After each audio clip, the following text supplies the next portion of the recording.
Hello, I'm Dr. Tom, and I am going to discuss the body balancing protocol and HCG. The finer details of the program, that is the different phases of the diet, will be discussed by Lisa.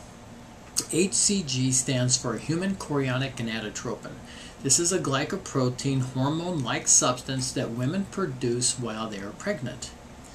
What Dr. A.T.W. Simeons found was that HCG, when women are pregnant, is involved in putting the women into ketosis. That is a term for fat burning, in which their storage fat is used for nutrition for themselves as well as their baby, especially during the first trimester of pregnancy, period. During the first trimester of pregnancy, women experience many times nausea and vomiting that's more commonly known as morning sickness. The morning sickness is usually caused because of the high amounts of progesterone that's required during this phase of a woman's pregnancy. If women are unable to eat or in a semi-starvation state, the reason why babies still are viable, are able to be born at normal birth weights, and women are able to get through this phase without any severe malnutrition is due to the effects of HCG and burning fat. At least this is what Dr. Simeons felt was going on. Dr. Simeons then experimented with amounts of HCG and what amount of HCG would be required to produce this effect. Will it also work in men as well as in women for weight loss?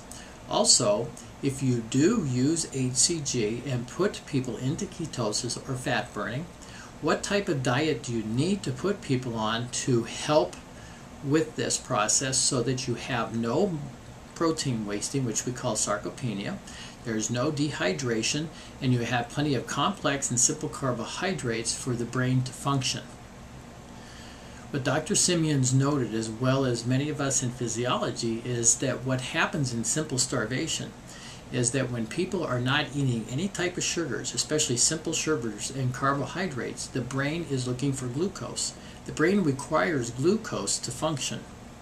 If you are not eating glucose, the brain, your body, will utilize what glucose is in your bloodstream as well as glucose in the storage, which is usually in the form of glycogen in your muscles and in some of your organs, especially in your liver. After the body has used this, which could be hours to just a few days, use this storage source of glucose, the brain then becomes hypoglycemic. Hypoglycemia can be fatigue, it can be irritability, it can be mood changes, it can be extreme hunger. All those type of things can happen with hypoglycemia. The body then requires sugar in some other form. If you are not eating enough sugar, the body will then start using proteins. Proteins are broken down into simple amino acids, which can be converted to sugars for the brain to use. Protein makes up our muscles, and some very important muscles include the heart. So the body will then break down muscle mass in order to produce these amino acids so that it can function. 70% of muscle is water. So now you have muscle wasting.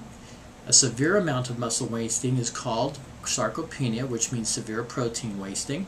Dehydration. So now weakness, dehydration, brain fog, and hypoglycemia ensue. The body at this point is starving. Therefore, it goes into ketosis or fat burning. When the body goes into ketosis in this manner from starvation, what happens next is that all the fats in the body are then utilized to produce ketones, which the brain runs very efficiently on. However, at this point, because of large amounts of protein loss, a person can be in danger and could die from starvation. So when you look at diets, no matter what the diet is, what you will notice is that most diet programs realize that you have to have a calorie deficit, but you cannot lower the calories too much because you cannot have a loss of protein. Therefore, you have to have the people slightly hungry. You have to have a deficit of calories. You completely take simple sugars out of the diet to force the body to go into ketosis. However, over a slower, longer period of time so that you do not have the problems with starvation. Therefore, most dietary programs, in order to accomplish this, will place you on very high amounts of protein. When you are eating enough protein, you do not have to worry about loss of muscle mass or sarcopenia. You're drinking plenty of water, so there's no dehydration. You are then using your proteins to break down to amino acids for the simple sugars that your brain needs. Your body will then, over a period of time, more gradually than in starvation, go into ketosis and fat burning. There are several problems with this approach to fat burning.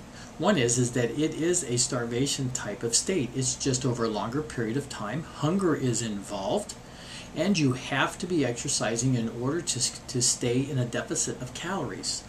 When the body is receiving a deficit of calories, it will adjust its metabolism to those lower calories. However, the exercise is keeping it so that your metabolism stays higher and you are burning your fat.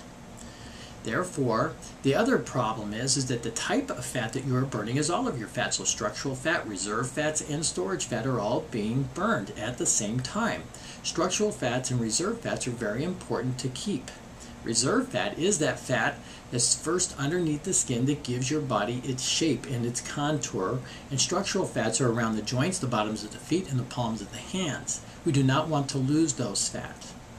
But in regular dieting with calorie deficit and hunger, you will lose all three fats. That's why after the loss of a large amount of fat, you have floppy skin and many times painful joints, especially the bottoms of your feet and in your hands. Also, after several months, if 6 months, even to some programs a year long, you lose a large amount of body fat.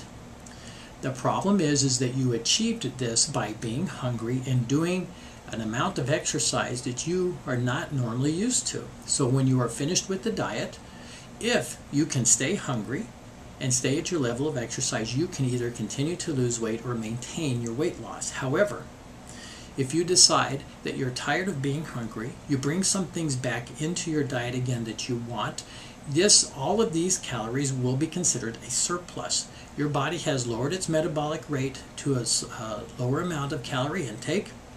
If you do not maintain the amount of physical exercise, your metabolism will drop. So therefore, every calorie that you eat, even if it's as little as 200 calories a day more, will be considered a surplus calorie. If you eat 200 calories a day more and it is a surplus calorie over your diet, 365 days later, that's 73,000 surplus calories, and that can be as little or as much as a 20-pound weight gain, even though you're maintaining a fairly decent diet.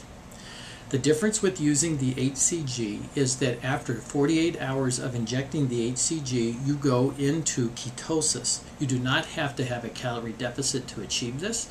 You do not have to put the body into a hunger or starvation state to achieve this.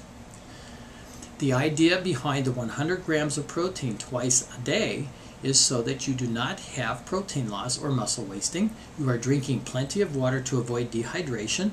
You are eating simple and complex carbohydrates in the form of fruits and vegetables with 2 servings a day.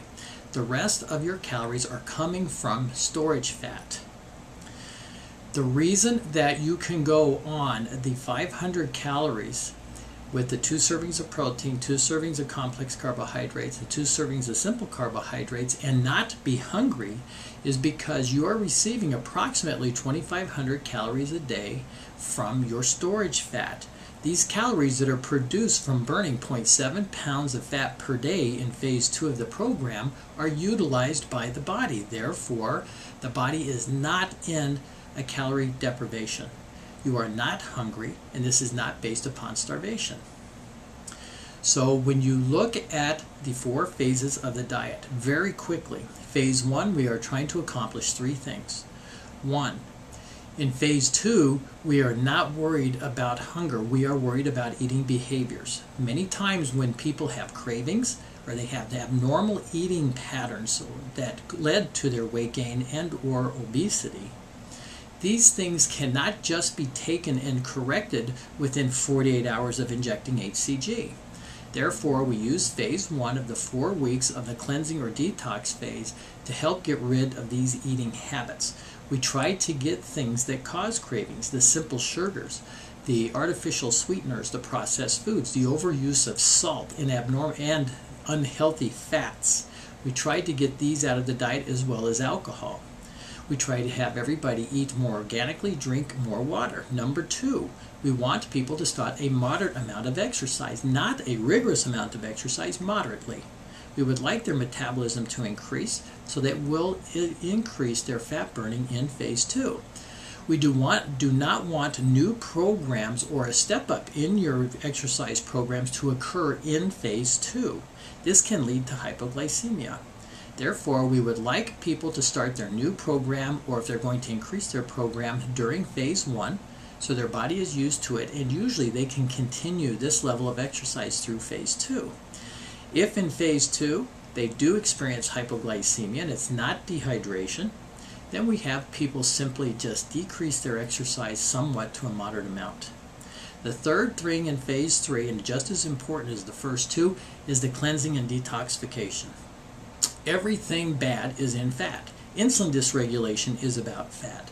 All the things from our environment, especially solvents, the pesticides, herbicides, even heavy metals, even carcinogenic substances, are stored in our fat, and it has been shown that fat loss can decrease the risk of cancer, and many of us feel that this is because of the loss of the carcinogens from the fat. Fat is also pro-inflammatory. Therefore, when you are burning off 0.7 pounds of fat per day, the things that are stored in your fat need to go out of your body, not be recirculated. So we want people sweating. We want people having good bowel movements and eliminating well as urinating several times a day. So we want people totally detoxifying. When people are finished with phase 1, we want an easy and very comfortable transition into phase 2.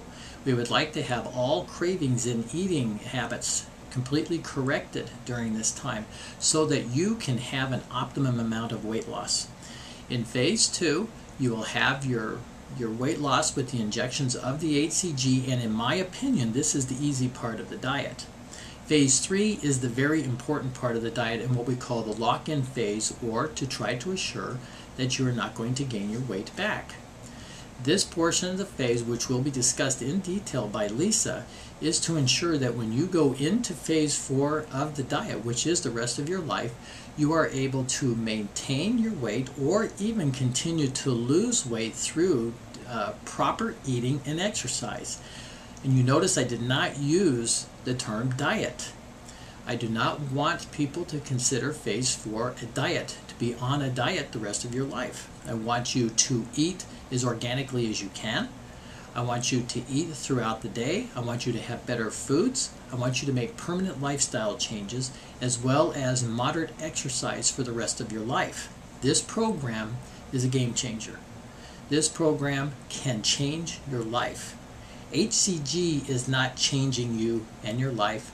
You are changing yourself and your life. You are changing your body's metabolism. HCG is simply a tool to accomplish this. I hope that this explains everything as far as the diet and HCG. Any further questions as far as the details of the diet will be taken care of in subsequent videos. Thank you, and good luck.